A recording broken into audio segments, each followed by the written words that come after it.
त्रिदलं त्रिगुणाकारं त्रिनेत्रं च त्रियायुधं त्रिजन्म पापसंहारं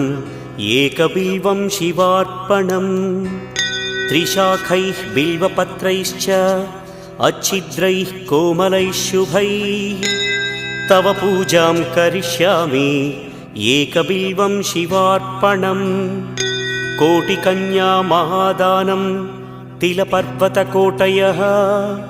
काञ्चनं शैलदानेन एकबिल्वं शिवार्पणम् काशीक्षेत्रनिवासं च कालभैरवदर्शनं